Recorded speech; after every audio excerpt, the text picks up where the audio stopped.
น้อยป่อหนานป่ออาจารย์แก่วัดล่ามวัดเลขวัดกรรมการวัดนักปราชญ์บัณฑิตผู้หู้ทั้งหลายครูบาอาจารย์ตึงเก่าตึงใหม่ที่เกษียณไปแล้วที่ยังคงปฏิบัติหน้าที่มาปะกันแล้วเนอมาปะกันแล้วมามาปะกันในรายการเสียงธรรมแสงทองรายการสัพเพเหระปกิณกะใกล้แจ้งขณะนี้เวลา3 นาฬิกา 7 นาทีตี 3 กับ 7 นาทีหลายท่านก็ตื่นขึ้นมาตั้งเมื่อ2 โมงป่ายบางท่านก็กำลังลุกมานี่ก็มีบางท่านบ่ลุกมาเตื้อก็นอนฟังหันก่อนก็ได้มาปะกันในวันนี้เป็นวันอาทิตย์ที่28 เดือนกรกฎาคมพุทธศักราช 2562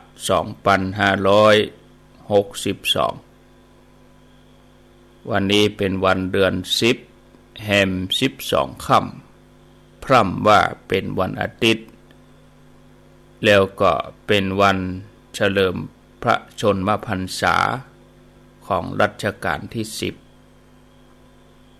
พระบาทสมเด็จพระวชิรเกล้าเจ้าอยู่หัวในวันนี้หลายท่านก็เตรียมตัวที่จะไปทำบุญตักบาตรณสถานที่ตั้งหน่วยงานภาครัฐเปิ้นกำหนดบางที่ก็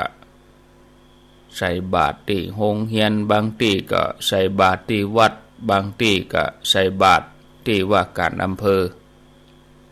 เนื่องในวันสำคัญของชาติวันนี้ก็ถือว่าเป็นวันหยุดความจริงก็หยุดอยู่แล้ววันอาทิตย์แล้วเปิ้นก็ไปหยุดชดเชยในวันที่29ก็คือวันพุธญาติโยมที่ลุกขึ้นมาแล้วก็เจิญได้ไหว้พระกันเหียก่อนเพื่อความเป็นสิริมงคลกับตนกับตัวกับครอบครัวกับบ้านกับจองกับหอกับเฮือนพร้อมแล้วไหว้พระพร้อมกันอะระหังสัมมาสัมพุทโธภควาพุทธังภควันตังอภิวาเทมิสวาขาโตภควตาธัมโมธัมมังนะมัสสามิสุปฏิปันโนภควโตสาวกสังโฆสังฆังนะมามิ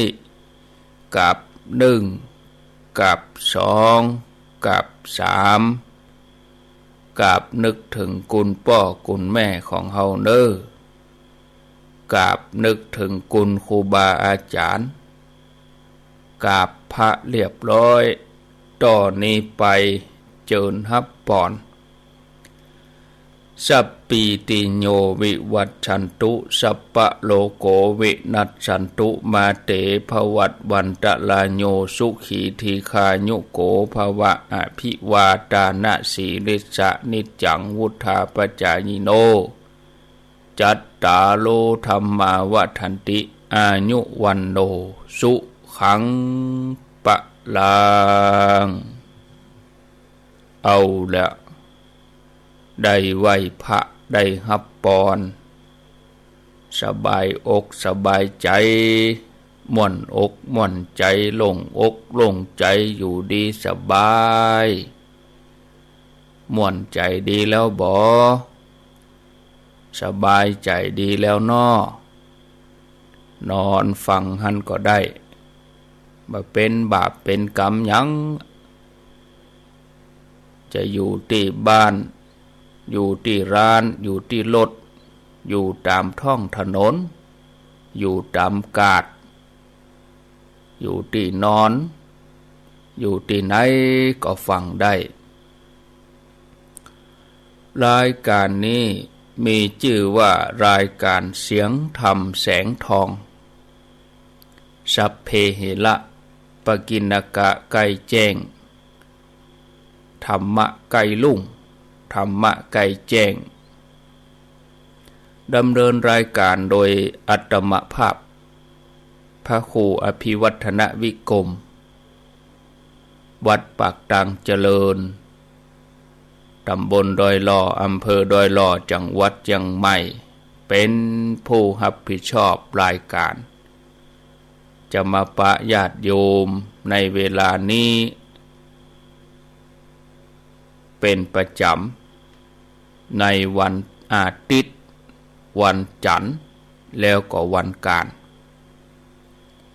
สลับสับเปลี่ยนกับท่านชัยวัฒน์นาคเสโนหรือว่าตุลุงยองจะเปลี่ยนกันสัปดาห์หนึ่งมี7 วันท่านชัยวัฒน์รับไป4 วันอาตมาภาพรับมา3 วันส่วนรายการประจำนั้นก็ต้องมีอยู่แล้วในวันจันทร์ถึงวันศุกร์เวลาบ่าย 3เป็นต้นไปณสถานีวิทยุแห่งนี้ก็จะมีบางคลื่นบางสถานีที่เปิ้นมีรายการปกติเปิ้นก็เอารายการปกติของเปิ้นนั้นเปิดออกอากาศไปวันนี้ก็มีสถานีวิทยุอยู่4 คลื่นที่เปิ้นได้ตื่นขึ้นมาเปิดเครื่องส่งเกาะสัญญาณเอารายการนี้ไปออกอากาศที่สถานีวิทยุของท่านโดยที่มีสถานีวิทยุ91หรือว่า91นี้ครอบคลุมในพื้นที่ระหว่างแม่วางสันป่าตองดอยหล่อป่าซางบ้านห้งเวียงหนองล่องจอมตองอันนี้ฟังที่91หรือว่า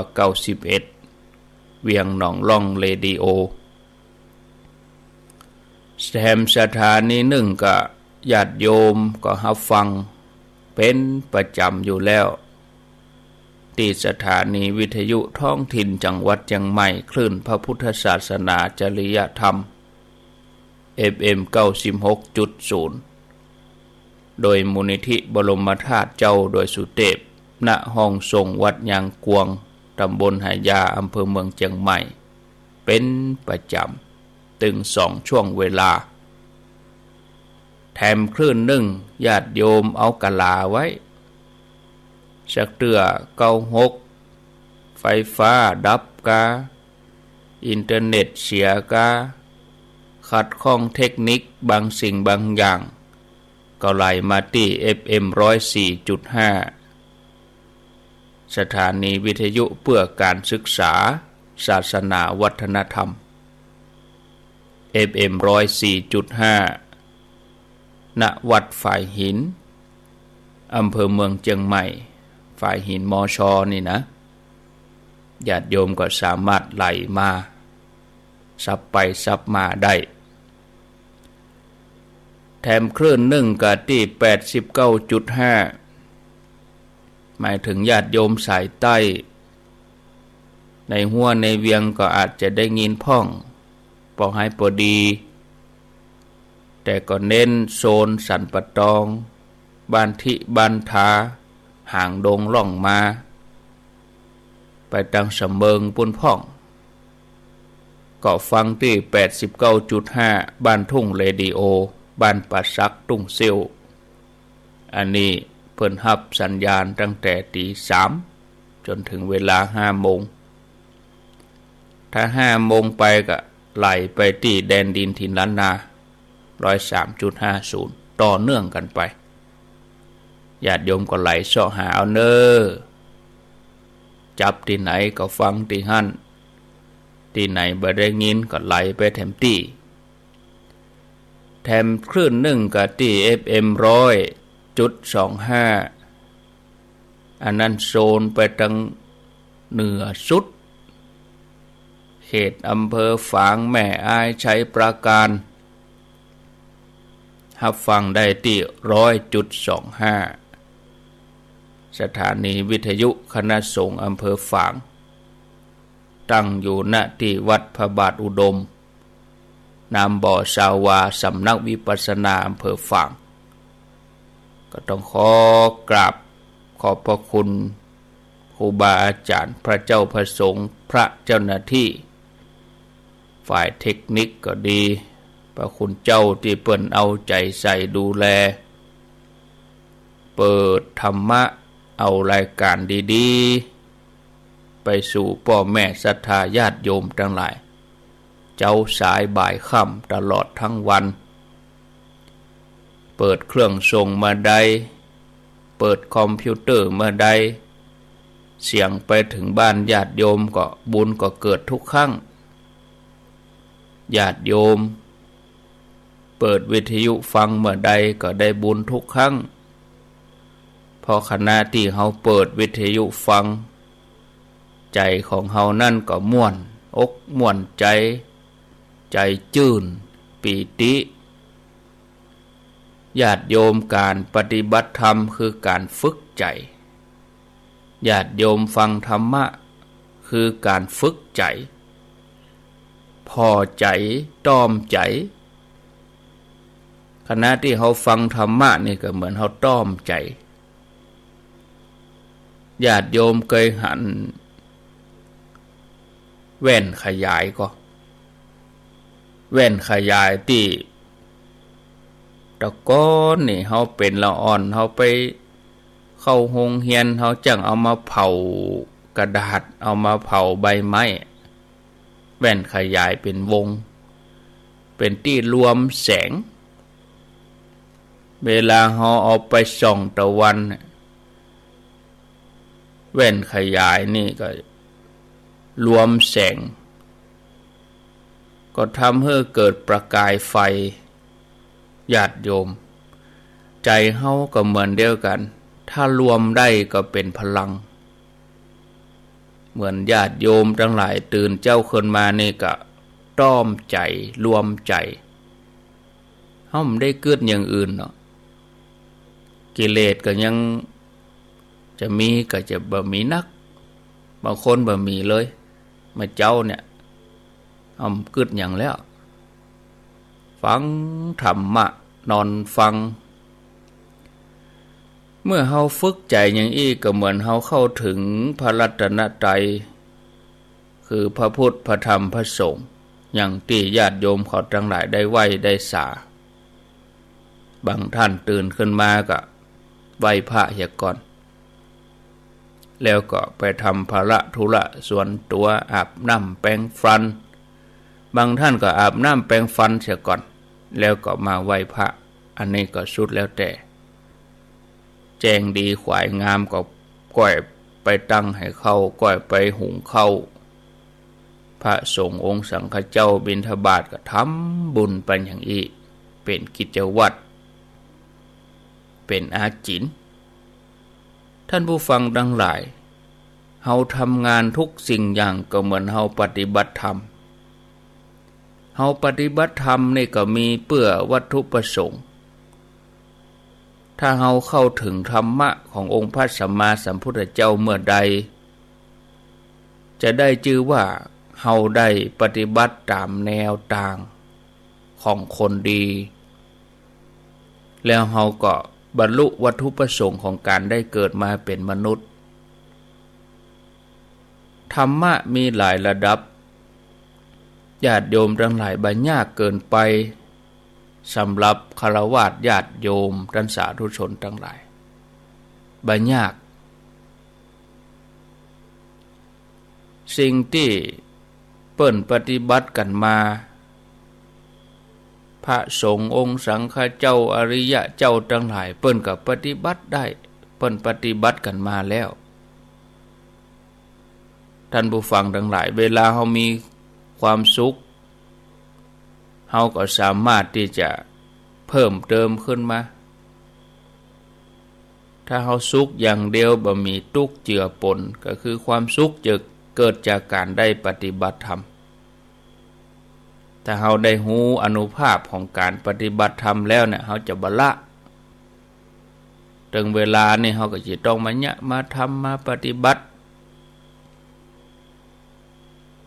เป็นอย่างใดเฮาถึงจะเข้าถึงคือเฮาพิจารณาความบ่เที่ยงความเป็นทุกข์ความบ่ใจตัวตนของสังขารทั้งหลายเฮาเนี่ยเป็นสิ่งที่เฮาจะต้องทำอยู่เป็นประจำซ้ำแล้วซ้ำแถมเหมือนญาติโยมเขาเปิดวิทยุฟังครูบาอาจารย์พระเจ้าประสงค์ก็สอนอยู่นั่นบอกอยู่นั่นแนะนำอยู่นั่นพร่ำบอกเจ้าคำซ้ำแล้วซ้ำอีกทำไปเจียทำไปใจเฮาต้องมีธรรมะใบใจเฉพาะเวลาที่เฮามานั่งรับตาภาวนาอย่างเดียวมื้นตาเฮาก็ต้องมีธรรมะมื้นตาเฮาก็ปฏิบัติธรรมบ่ว่าจะประกอบอาชีพสาขาไหนก็ตามบ่ว่าจะอยู่สภาวะใดก็ตามถึงแม้ว่าเฮาจะเลิกนั่งไหว้พระเลิกนั่งภาวนาแล้วจะยืนเดินนั่งนอนก็ว่าจะทำภารกิจอะไรอย่างก็ตามญาติโยมจะต้องพิจารณาสิ่งมูนี้อยู่เป็นประจำถ้าเฮาบ่พิจารณาเป็นประจำเฮาก็จะลืมบ่กองลืมก็บางทีก็เผลอเพลิดเพลินไปอยู่ในสิ่งนั้นสิ่งนี้ลืมคำสอนลืมธรรมะดีบ่ดีก็อาจจะลืมตัวเก่าใจก็จะไปหมกมุ่นกับสิ่งที่ใจสาระซึ่งจะเป็นเหตุให้เราได้เหินห่างจากความสะอาดหมดจดบริสุทธิ์ห่างธรรมะความทุกข์ทั้งหลายก็จะทับถมเข้ามากิเลสก็ดีจะได้ช่องก็จะเข้ามาแทรกอย่างในเวลานี้ญาติโยมเป็นเวลาที่เหมาะสมเป็นเวลาที่พอดีอย่างเวลานี้กันอย่างเดียวกันญาติโยมจะต้องพิจารณาว่าสิ่งทั้งหลายตึงมดตึงมวลนั้นเปิ้นเป็นของบ่เที่ยงเป็นทุกข์แล้วก็อนัตตาตามกรรมพระที่เปิ้นว่าสัพเพสังขาราทุกขาสังขารทั้งหลายของเฮานี่เป็นทุกข์ตั้งแต่ไหนตั้งแต่เกิดตั้งอยู่ในท้องแม่เป็นจุดน้อยๆหมอกหัวเข็มมุดใหญ่ขึ้นมาหมอกหัวแม่มือใหญ่ขึ้นมาก็แตกปัญจสาขา5ปุ่มก็เป็นตัวเฮาขึ้นมาเฮาเจริญเติบโตก็ด้วยอาหารจากแม่ผ่านสายสะดือที่หล่อเลี้ยงเลยมาตามลำดับชีวิตมีความอึดอัดคับแคบอย่างใดก็เหมือนเฮาเข้าไปอยู่ในห้องแคบๆมืดที่มีคนส่งข้าวส่งน้ำหื้อจากนั้นชีวิตเฮาทั้งหลายก็เปลี่ยนแปลงเลยมาจนกระทั่งเฮาเคลื่อนย้ายมาสู่โลกนี้ได้ลืมตาพอโลกเจริญเติบโตใหญ่ขึ้นมาตั้งแต่ปฐมวัยมัชฌิมวัยปัจฉิมวัยสุดท้ายก็เข้าสู่ความเสื่อมสลายไปตามลำดับอันนี้เราจะต้องยอมรับความจริงว่าทุกสิ่งอย่างไม่มีความคงที่บ่มีความแน่นอนเปลี่ยนแปลงตลอดเวลาตั้งแต่ทารกเกิดมาเป็นห้องทารกใหญ่ขึ้นมาก็เป็นละอ่อนน้อย เป็นเด็กวัยรุ่นเป็นหนุ่มสาวเป็นวัยกลางคนวัยทำงานวัยชราเมื่อลับตาจากโลกนอนอยู่ในกล่องฟอนอยู่ในร่องของห้องวัดศพเนี่ยในที่สุดก็ถูกเคลื่อนย้ายไปสู่เชิงตะกอนร่างกายของเฮาร่างกายของคนอื่นญาติโยมทั้งหลายก็ต้องเป็นอย่างเงี้ยเป็นอย่างเดียวกันบ่ว่าไผบ่เว้นทั้งนั้นฉะนั้นญาติโยมเฮาบ่ควรจะไปยึดมั่นในร่างกายนี้เกินไปก้อนเนี้ยว่าตัวนี้คือของเฮาเป็นของเฮา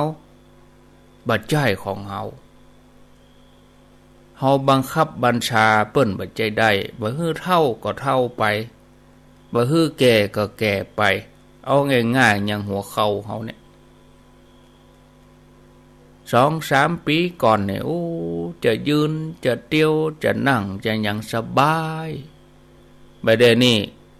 จะลุกก็เซาะใกล้ๆฝาใกล้ๆเสาต้องมีไม้เต้าถ้าก่อนนี่จะลุกจะนั่งก็พรวดพลาดเลยเป็นละอ่อนนี่มันลุกบ่ได้ต้องดีดขึ้นเต้นยนละอ่อนนี่เมื่อเฮาเท่ามาแล้วจะไปเต้นไปวิดอย่างละอ่อนมันได้เปิ้นก็เลยสอนให้ฮู้จักปล่อยวางว่าสัพเพสังขาราอนัตตาสิ่งทั้งหลายบ่ใช่ตัวตนสังขารเฮาก็บ่ใช่ตัวตนพ่อแม่ศรัทธาญาติโยมร่างกายนี้เฮาพอเผินๆนี่คล้ายกับเป็นของเฮาเนาะคล้ายกับว่าเป็นของเฮาแต่บ่ใช่แต่ก็บ่ใช่ตัวตนของเฮาติแท้ก้อนนี้ตัวนี้สังขารนี้ร่างกายนี้เป็นเพียงเครื่องอาศัยเรือนร่างก็เหมือนบ้านที่เฮาอาศัยชั่วคราวซึ่งในที่สุดเฮาก็จะต้องละต้องจากแล้วสังขารตัวนี้ที่สุดก็จะต้องสลายไปบ่คงที่ฉะนั้นสิ่งที่เปลี่ยนแปลงตลอดเวลาเหมือนสังขารเฮาเนี่ยย้อนไป10-20 ปีก่อนเขาก็เป็นละอ่อนเป็นวัยรุ่นเดี๋ยวนี้อายุเขาก็ขนาดนี้เขาจะเอาเป็นที่เปิ้งก็บ่ได้ตลอดไปนะญาติโยมนะสิ่งที่จะเป็นที่เปิ้งจะเป็นสรณะอันสูงสุดสิ่งนั้นจะต้องบ่เปลี่ยนแปลงสิ่งนั้นจะต้องบ่ก่อให้เกิดความทุกข์แต่สังขารร่างกายเฮานี่เปิ้นเปลี่ยนแปลงเปิ้นทำให้เฮาเป็นทุกข์แสดงว่าร่างกายบ่ใช่ที่เปิ้งของเฮาแต่ที่เปิ้งแต่จะต้องให้เฮามีสุขแล้วก็บ่มีการเปลี่ยนแปลงร่างกายนี่เป็นทุกข์จะใดเฮาบ่ได้กินก็เป็นทุกข์กินนักก็เป็นทุกข์บ่อาบน้ำ3-4 วันก็เป็นทุกข์บางคนนี่ทำงานมาเหงื่อไหลไข้ย้อยขออาบน้ำก่อนเถอะได้อาบน้ำนี่เป็นทุกข์นอนนักก็เป็นทุกข์นั่งนักก็เป็นทุกข์ยืนเมินก็เป็นทุกข์เนี่ยมีอันหยังก็ทุกข์อันนั้นตาบ่หันก็เป็นทุกข์หันนักก็เป็นทุกข์หูบ่ได้ยินก็เป็นทุกข์ได้ยินนักก็เป็นทุกข์เสียเตือขี้คร้านได้ยินก็ไปอยู่ที่สงบไปอยู่คนเดียวแท้ๆเป็นทุกข์แถมแล้วพ่อมได้อู้กับไผบ่ได้อู้เป็นใบไปเลยก็เป็นทุกข์อู้นักก็เป็นทุกข์ทุกสิ่งอย่างเนี่ยญาติโยมทั้งหลายเอาการร่างกายของเขาเนี่ยกล้าทุกข์กับก้อนนี้ก็ปอทุเราเอาทุกข์มาเปาะ ก็มีครอบครัวก็เพิ่มตุกขึ้นมาแถมมีสามีภรรยาเพิ่มตุกขึ้นมาแถมก้อนมีลูกก็มีตุกกับลูกแถมบ่เข้าบ้านเข้าจองเตื้อ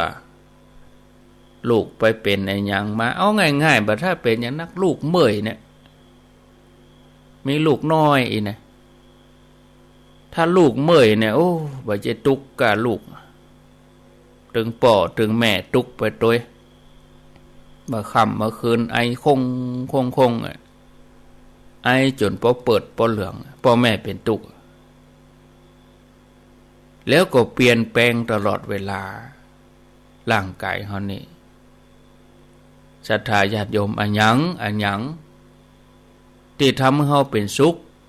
ก็คือการประพฤติปฏิบัติธรรมแล้วก็มีความเที่ยงแท้แน่นอนบ่เปลี่ยนแปลงเลยนะองค์พระสัมมาสัมพุทธเจ้าตลอดจนถึงอริยะเจ้าทั้งหลายครูบาอาจารย์เปิ้นพิสูจน์มาแล้วว่า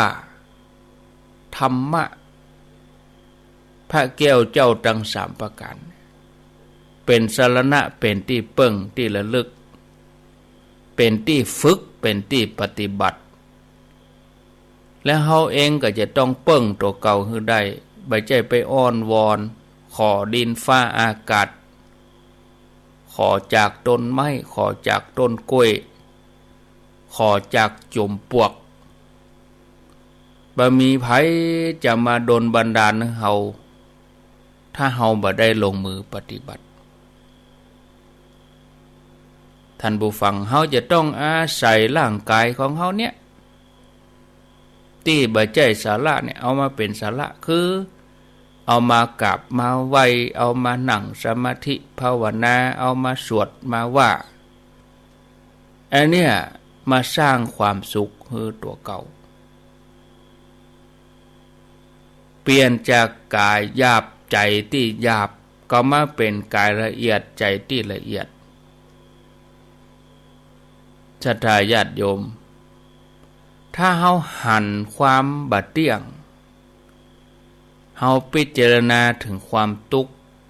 แล้วก็เฮาหันความบาดใจตัวตนอันนี้แสดงว่าใจของเฮาเนี่ยเข้าขั้นวิปัสสนา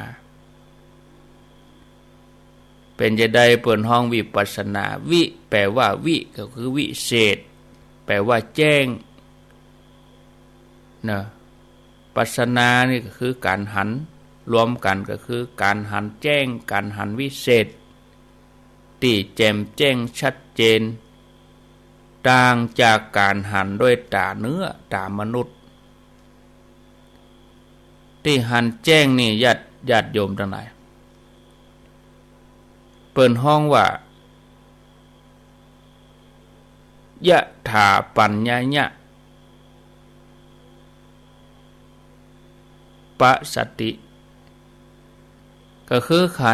หันแจ้งด้วยปัญญาที่หันแจ้งด้วยตาเนี่ยก็คือว่าเปิดไฟมันก็แจ้งแต่ถ้าหันแจ้งด้วยปัญญานี่มืดจะใดก็เป่งนี่ศรัทธาญาติโยมในทางพระพุทธศาสนาเปิ้นถึงสอนให้พิจารณาการปล่อยวางสิ่งที่บ่ใช่เป็นสาระแก่นสารทั้งหมดก็เพื่อจะยกใจของเฮาแล้วก็เอาสิ่งที่เป็นสาระที่เป็นที่เปิ้งมายึดเหนี่ยวจิตใจเมื่อเฮาเข้าถึงความสุขชีวิตเฮาดำเนินมาสู่จุดที่มีความสุขที่สุดคือการได้เฮามั่นที่จะประพฤติปฏิบัติธรรมถ้าท่านทั้งหลายได้ประพฤติปฏิบัติได้ไหว้พระเจ้าค่ำนั่งสมาธิเจริญภาวนาไปเพียรไปทำไปเขาจะได้รู้ว่าความสุขคืออันอย่างมามีที่อื่นได้เลยญาติโยมอยู่กับตัวเขานี่ส่วนท่านที่ปฏิบัติ มาเมินแต่ว่ายังบ่เข้าถึงก็จะไปท้อแท้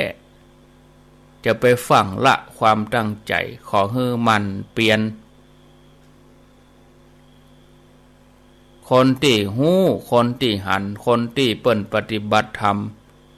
พ่อเขาก็เกยบ่หู้มาก่อนเขาก็บ่เกยหันมาก่อนวันนี้เฮายังบ่ฮู้วันนี้เฮายังบ่หันสักวันหนึ่งถ้าเฮาเปลี่ยนไปมันปฏิบัติไปก็จะได้สมกรรมปรารถนา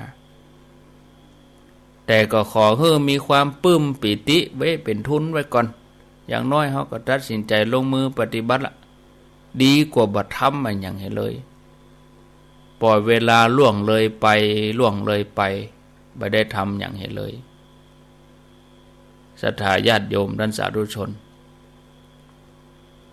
คือประพฤติปฏิบัติคือเปลี่ยนธรรมคือเป็นอาจินทำเพื่อจนเป็นนิสัยเหมือนญาติโยมฟังรายการธรรมะเนี่ยวันใดบ่ได้ฟังก็ทุรนทุรายถามหาหาวิทยุดับไป2-3 วันนี่โอ้บ่ม่วนวันนี้ความสุขหายไปญาติโยมต้องทำใจเหมือนว่าวันใดเฮาได้ไหว้พระนี่บ่ม่วนวันใดได้ไหว้พระวันนั้นม่วน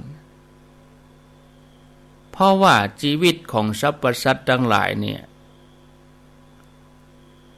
มีพื้นฐานของชีวิตเหมือนกันก็คือความทุกข์เพราะเฮาต่างก็เป็นเปื้อนห่วมทุกข์เปื้อนเกิดแก่เจ็บตายเหมือนกันหมดตั้งแต่วันที่เฮาเกิดจนถึงวันที่เฮาลับตาลาโลกไปกู้ชีวิตล้วนมีความทุกข์เป็นปกติเหมือนกับโลกที่มีความมืดเป็นพื้นฐานแต่กรรมเดียวสักกรรมเปิ้นก็ต้องแจ้งเฮาทั้งหลายจะมืดตลอดเป็นไปบ่ได้คนเฮาต้องพัฒนาตี3ตี4นี่อาจจะมืดอยู่ก็เดี๋ยว5 โมงไป6 โมงต้องแจ้งญาติโยมโลกที่มีความมืดเป็นพื้นฐานแต่เฮาก็หันคนหันสัตว์สิ่งของอันหยังต่างๆเพราะว่ามีแสงสว่างจากตะวันแสงสว่างจากไฟก็เลยเนี่ยให้โลกเฮาเนี่ยสว่างเปล่งแจ้งฉะนั้นญาติโยมเมื่อท่านทั้งหลายเข้าใจความเป็นจริงของชีวิตว่าชีวิตเฮาเป็นทุกข์แล้วเฮาจะได้เกิดความเบื่อหน่ายในทุกข์ทั้งหลายว่าทุกสิ่งอย่างนี่ล้วนแล้วแต่เป็นความทุกข์และเฮาก็จะได้ขวนขวายหาทางหลุดพ้นเข้าถึงความสุขที่แท้นั่นคือการได้ปฏิบัติธรรมเป็นวิธีที่ดีที่สุดสำหรับคนที่ปรารถนาความหลุดพ้นท่านผู้ฟังญาติโยมการพิจารณาปล่อยวางถึงความบาดเลี่ยงของสังขารเป็นสิ่งที่เราควรทำกันเป็นประจำคือการพอหันว่าร่างกายของเราก็ดีสิ่งที่เกี่ยวข้องกับเราก็ดีบ่ว่าจะเป็นวัตถุสิ่งของบ่ว่าจะเป็นคนเป็นสัตว์เป็นอะไรอย่างก็ตามถึงมีชีวิตแล้วก็มีชีวิตในที่สุดก็จะต้องทอดทิ้งจากสิ่งหมู่นี้ไปแม้แต่สังขารของเราเองก็เหมือนกันที่เราคอยดูแลประคบประงมคัดสีชวีวันแต่งเติมเสริมต่อสุดท้ายก็จะต้องสลายต้องจากไปแม้แต่สังขารขององค์พระสัมมาสัมพุทธเจ้าที่พระองค์มีบุญมีบารมีนักประกอบไปด้วยลักษณะของมหาบุรุษครบทุกอย่างบ่มีภัยจะเทียบได้เมื่อถึงคราวเสื่อมหมดอายุขัยพระองค์ก็ยังทรงดับสังขารไปพระสัมมาสัมพุทธเจ้าถือว่าเป็นบุคคลที่เลิศพระองค์ท่านก็ยังเป็นอย่างนั้น พระปัจเจกพุทธเจ้าอัครสาวกเบื้องซ้ายเบื้องขวาผู้ที่เลิศปัญญาก็ดีผู้มีฤทธิ์ก็ดีท่านเหล่านั้นก็เหมือนเดียวกันก็อนิจจังทุกขังอนัตตาเหมือนกันถึงคราวหมดอายุขัยก็ต้องทอดทิ้งร่างกายอันจะต้องเปื่อยเน่าไปจะได้ชีวิตของเฮาจะรอดพ้นไปได้ชีวิตของหมู่เฮาก็เหมือนกับเส้นได้ซึ่งจะพุทธจะขาดวันใดเฮาก็บ่ฮู้เฮามาเกิดอยู่โลกเนี่ยมีวัตถุประสงค์อย่างเดียวก็คือเฮาจะทำที่สุดของกองทุกข์เนี่ยให้หมดไปเสี่ยงไปแล้วก็ขจัดต้นเหตุที่มาของความทุกข์ให้เข้าถึงความสุขที่เที่ยงแท้แน่นอนอันนี้คือเป้าหมายของชีวิตกุคนที่ได้เกิดมาบนโลกนี้ส่วนอย่างอื่นก็ถือว่าลองลงมาเรื่องการทำมาหากินการมีครอบครัวเสาะแสวงหาทรัพย์เป็นเพียงการใช้ชีวิตดำรงอยู่ต่ออันเพื่อจะรอเลี้ยงสังขารนี่แต่เป้าหมายที่แท้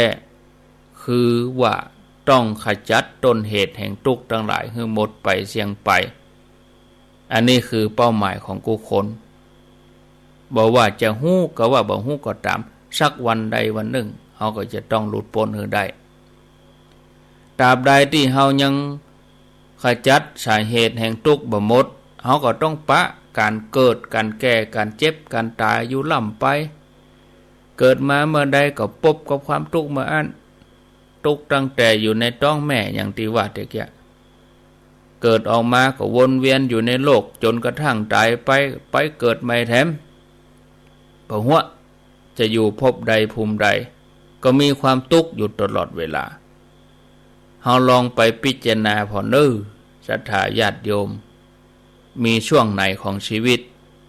ที่เฮามีความสุขที่แท้พ้องสุขกำเดียวสุขปริมสุขชั่วคราวนิดหน่อย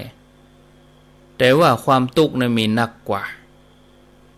บางทีความทุกข์ก็ซ่อนอยู่ในความสุขที่เปิดห้องว่าหวานอมขมกลืนน่าชื่นอกตรมถ้าเฮามีปัญญาที่จะพอพิจารณาเฮาก็เข้าใจชีวิตอย่างนี้เป็นอย่างดีว่าบางครั้งเฮาก็พอบาหันชีวิตของเฮากุคนเป็นอย่างอี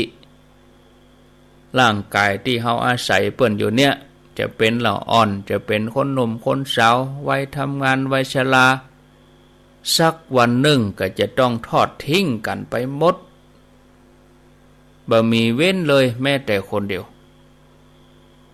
เฮาควรจะใช้เวลาพิจารณาถึงสิ่งหมู่นี้บางท่านตลอดชีวิตที่ผ่านมาบ่เคยนึกถึงความจริงอย่างอี้เลยบ่กล้านึกเพราะกลัวนึกถึงเมื่อใดก็หวาดกลัวแต่การนึกอย่างอี้นะพ่อแม่ศรัทธาญาติโยมจะสร้างประโยชน์อันใหญ่หลวง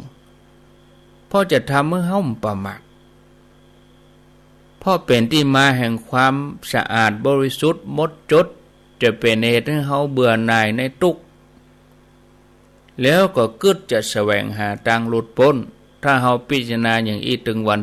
วันละน้อยวันน้อยอย่างน้อยเจ้าขึ้นมาเฮาพิจารณาว่าโชคดีวันนี้เฮายังได้หันตะวันได้ฟังตุเจ้านะธรรมาภาพสะเทือก็กึศเหมือนกันวันนี้เฮานั่งอู้ธรรมะโยมวันพุธเฮาอาจจะบ่ได้อู้เมื่อมีโอกาสได้อู้ธรรมะก็อู้ฮือเต็มที่วันพุธอาจจะบ่มีโอกาสได้อู้เพราะวันพุธอาจจะบ่ได้หันตะวันเฮาเกิดอย่างนี้ตึงวันวันละน้อยจะทำให้เฮาประมาทแล้วเฮาจะตั้งใจทำสิ่งที่เฮาทำนั้นดีที่สุดตั้งใจละความชั่วสร้างความดีทำใจผ่องใสเมื่อการพลัดพรากมาถึงมรณะภัยมาถึง เฮาจะได้บ่สะดุ้งบ่ผวาเฮาจะเดินทางถูกแล้วก็ปลอดภัยเหมือนพระติสสะเถระพระติสสะเถระเนี่ยญาติโยมเปิ้นมันพิจารณาถึงความบ่เที่ยงของสังขารร่างกายก่อนออกบวชเปิ้นก็เคยเป็นลูกของเศรษฐีแต่ว่าเปิ้นมีดวงปัญญาหันว่าทรัพย์ภายนอกบ่สามารถจะทำให้เปิ้นหลุดพ้นออกจากวัฏสงสารไปได้ก็ขออนุญาตพ่อแม่ออกบวชบ่กี่วรรษาพ่อแม่ของท่านก็เสียชีวิตลงแต่ก่อนตายก็มอบสมบัติให้หมดเลยให้กับท่านเอาไว้เกิงหนึ่งแล้วก็ให้โยมพี่สาวแหมเกิงเพราะว่ามี2พี่น้องเนื่องจากว่าพี่สาวเป็นคนที่บ่ได้นับถือพุทธศาสนาบ่เกิดความเลื่อมใสในพระรัตนตรัยใครได้สมบัติที่พ่อที่แม่ให้เนี่ยจะเอาหมดคนเดียวเอามาเป็นของตัวเก่าก็เลยจ้างโจรไปดักฆ่าท่านติสสะในกุฏิโจรเมื่อได้รับกล้าจ้างพอใจก็พากันไปดักรอพระติสสะที่หน้ากุฏิซึ่งท่านก็บำเพ็ญสมณธรรมอยู่ตามลำพังในเวลาเมื่อคืนบ่กองโจรออกมาจากที่ซ่อนแล้วก็ไปยับท่านมัดแขนมัดมือตั้งใจว่าจะฆ่าให้ตายบ่ให้ไผฮู้ปิดปากตัวท่านเองก็อ้อนวอนโจรว่าจะไปฝังฆ่าเฮาตอนนี้เด้อวันผู้มาเจ้าจะฆ่าก็ฆ่าเด้อตึงบ่หนีไปไหนตึงจะอยู่ให้ฆ่าเนี่ยหมู่โจรได้ฟังแล้วก็ยังบ่เชื่อกลัวท่านจะลบหนีพระเถระนั้นก็เอาบ่เชื่อก็เอาก้อนหินมาตุบหัวเข่านี่บ้าหัวเข่านี่แตกไปเหี่ย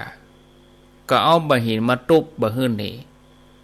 แล้วก็บอกให้กับโจรว่าอาตมาจะฮื้อขาถึง2หักคงจะหนีไปไหนบ่รอด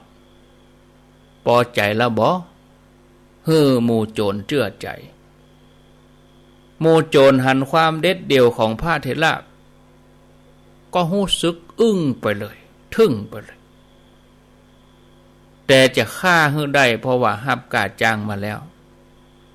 ก็เลยว่าตกลงให้อยู่ในกุฏิให้คืนวันพรุ่งมาเจ้าจะปิกมาฆ่าคืนนั้นญาติโยมทั้งหลายพระติสสะเถระนั่งอยู่ตามลำพังพร้อมกับความเจ็บปวดเจ็บหัวเข่าอย่างพ่อแม่ศรัทธานั่งบ่ได้เนี่ยเจ็บหัวเข่าเด้อก็เหมือนกับพระติสสะเอาบ่หินบุบขาถึง2หัวเข่าถึง2ครั้งเวทนาเกิดตัวท่านก็พยายามข่มเวทนาความเจ็บปวดแล้วก็ทำใจหยุดนิ่งเป็นเอกคตารมณ์ปล่อยใจอยู่ในการพิจารณาความบ่เที่ยงของสังขารเกิดว่าสังขารนี้เป็นเพียงทางผ่านในการสร้างความดีแล้วก็หันขันธ์5กายของเฮานี่บ่เที่ยงเป็นทุกข์เป็นอนัตตาบ่เป็นสาระแก่นสารอันหยังตั้นก็ปล่อยวางได้แต่เพราะความตายวันพุกจะมาจ่อถึงเฮาแล้วก็เลยปล่อยญาติโยมจากกายหยาบยกระดับจิตก็ละเอียดกายก็เป็นละเอียดขึ้นมาญาติโยมทั้งหลายศรัทธาญาติโยมเมื่อพิจารณาไปเลยนี่ญาติโยมทั้งหลายเปิ้นพิจารณาไปเปิ้นก็เข้าถึงธรรมโดยกำลังบุญของเปิ้นที่มีมาก่อนตัวศรัทธาญาติโยมปฏิบัติไปจนเข้าถึงธรรมะตามลำดับสูงขึ้นไปท่านผู้ฟังญาติโยมทั้งหลายมีกายเป็นทิพย์ มีความละเอียดอ่อนมีความสวยงามมีความประณีตกว่ากายหยาบกายมนุษย์มากมายบ่เจ็บบ่ปวดบ่เมื่อยบ่ไข้ศรัทธาญาติโยมทั้งหลายเปิ้นก็พิจารณาไปยกใจสูงขึ้นมาแถมเมื่อหยุดนิ่งสมส่วนแล้วบ่หันไตรลักษณ์แล้วบ่หันอนิจจังทุกขังอนัตตาแล้วบ่ปล่อยวางจากขันธ์ห้าได้แล้วบ่สำเร็จธรรมนะพ้นจากการบังคับบัญชาของกิเลสอาสวะทั้งหลายหมู่เฮาทั้งหลายก็อย่างเดียวกันเฮาต้องเตรียมตัวให้พร้อมบ่ต้องให้พญามัจจุราชมายืนส่องหน้าเฮาเนี่ยบ่ใช่ว่าเปิ้นมาถึงสั่นยงโอ้ยกมือไหว้ผมจะทำความดีผมจะทำความดีจะไปรออย่างอี้บ่ถ้าไปรอให้เปิ้นมายืนตรงหน้าบางคนหามันไม่เห็นโลงศพไม่หลั่งน้ำตาต้องให้พญามัจจุราชยืนส่องหน้าก่อนถึงจะทำความดีเขาจะต้องฝึกกันตั้งแต่บัดนี้ญาติโยมเขาจะต้องหันว่าทุกสิ่งอย่างสุดท้ายก็ไปสู่จุดเสื่อมสลายเขาจะได้บวาดหวั่นต่อมรณะภัยในวาระสุดท้ายของชีวิตตั้งแต่วินาทีนี้ญาติโยมฮือมันประพฤติปฏิบัติเสาะลักใจไว้เสาะที่ยึดที่กรรมไว้ซึ่งอาตมาภาพก็เชื่อมั่นว่าญาติโยมหลายท่านที่ฟังนี้มีแล้วอุ่นใจไว้แล้วรักษาไว้เมินๆนะพอเวลาแล้วข้างแถม7 นาทีโอ้โวยญาติโยมจะจะเอาเฉพาะญาติโยมที่ฟังตังเมืองฟังตัง96โดยสุเทพแล้วก็ฟังตัง104พอก่อนนอส่วนญาติโยมที่ฟังตัง91นี่ก็เบาๆไว้ก่อนฝ่ายมาก็ตึงอยู่ด้วยกันไปถึง7 โมงปุ้นเนาะเอาปั่นตาเฮือเปิ้นที่มันอยู่ไกลเมินๆไหนโทรที่เฮามันโทรอยู่แล้วเฮาก็เบาพ่องติดไหนก็มาเหี่ยววัน2 วันนะ0998366322มีความคิดความหันจะใดก็ว่าจะโทรมาแจ้งผลการรับฟังก็ได้อันนี้ท่านที่ฟัง96ท่านที่ฟัง104.5แล้วก็ฟังทางเมืองฝางแม่อายชัยประการหรือว่าญาติโยมจะไหลไป 89.5 แล้วจะรายงานผลการรับฟังอาตมาภาพก็ได้ที่เบอร์0998366322เจริญพรฮัลโหลครับจากตังใดน้องเบลผู้พิการสายตาครับน้องเบลว่าจะได้น้องเบลวันนี้ยังที่พระครูว่าหนอรอวัจุราชนี่ก็ค่อยไหวเนาะต้องเห่งทำเสียต้องลงมือทำแต่ว่าเขาอยากจะทำบุญทำก็ทำเลยทำไปเลยเมื่อมีศรัทธาเขาไปเจ้าไปซับแต่อู้กับไอ้เหมือนพระครูพูดว่าซับแต่อู้ก็ได้นี่คือแบบบอกปฏิบัตินี่ก็ค่อยไหวทำได้เลยเช่นผมจะไปทำบุญวันยังว่างดีแล้วตัดสินใจก็ทำไปเลยโอ้โมทนาเนาะอย่างเช่นจะส่งเงินให้แม่2,000ก็ทำเลยได้เลยบุญสำเร็จตั้งแต่กึดเอาว่าทำไปแล้วก็คุณค่าของบุญอานิสงส์ของบุญก็จะได้ผู้รับแล้วก็ผู้เอาเลยครับดีแล้วก็อนุโมทนาเนอ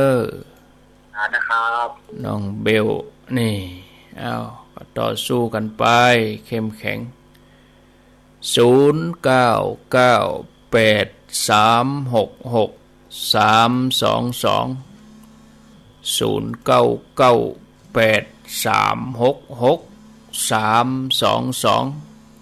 ก็เดี๋ยว4 โมงก็ฟังท่านพระครูวรธรรมนาถต่อรับสายเจริญปนวิชาเจ้าจากดังใดจากเมืองผางเจ้าเมืองฝางบ้านฉันต้นมือเจ้าฉันต้นมือเมืองฝางเนาะเจ้าฟังชัดดีก็อุ้ยชัดดีเจ้าชัดแจ้งดีขนาดเลยแจ้งแจ๋วดีตื่นกี่โมงลุกมาตื่นมา3 โมง 7 นาทีพอดีเลยเนาะเจ้าพอดีจบดียินดีเนอเจ้าเป็นกำลังใจเจ้าอนุโมทนา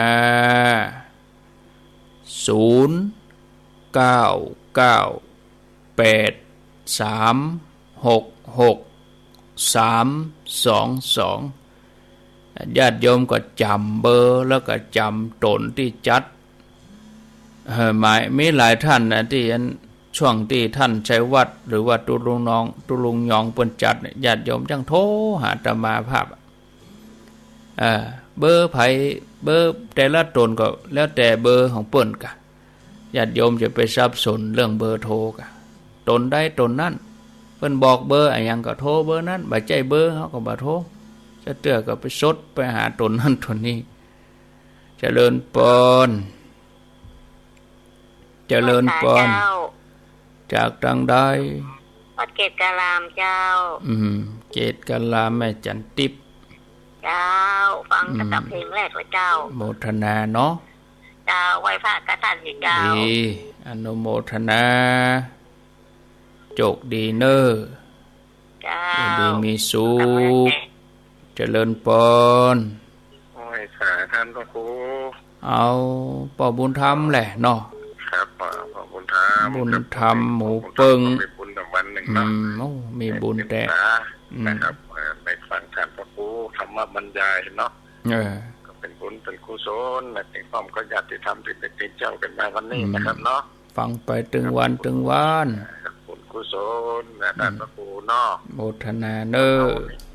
เขาว่าอย่างแท้แน่นอนเนาะเป็นอย่างทุกข์อนัตตาท่านพระครูอุตเกียเนาะยิ่งกลัวยิ่งเข้าใกล้ยิ่งอยากได้ก็ยิ่งหนีไกลเขาแน่นอนอันนี้แน่นอนเขาอยากได้ความจริงกว่าความแก่เขาหากว่าความตายก็เขาหาถึงวันสันพระครูเนาะยิ่งที่เขาอยากได้ความหนุ่มคนหนีไกลเขาไปถึงวันสันพระครูเนาะความเกิดความชราจะเข้ามาหานะครับเป็นอนิจจังในการพระครูอุตเกียเนาะเราไม่มีความหลงความหลงนะครับความมืดก็ยอมทำได้ทุกสิ่งทุกอย่างอย่างที่ท่านพระครูว่าจะปฏิเสธที่ปฏิเสธเนาะคือจ้างโจทย์มาฆ่าดีของตัวเองกับความหลงนะครับพระครูเนาะนะครับแน่นอนยังนะครับที่เตะเขาก็คือบุญกุศลท่านพระครูโมทนาเนอสาธุคงจะทำไปเหมือนเนอดีมีสุขสาธุคงจะตึกป่อบุญธรรมในสายสุดท้ายเอาไว้แต่อีกก่อนอันพวกก้อยมาปะกันทำไมตอนนี้ไปฟังท่านพระครูวรธรรมนาถเจ้าอาวาสวัดหนองเหียงต่อไป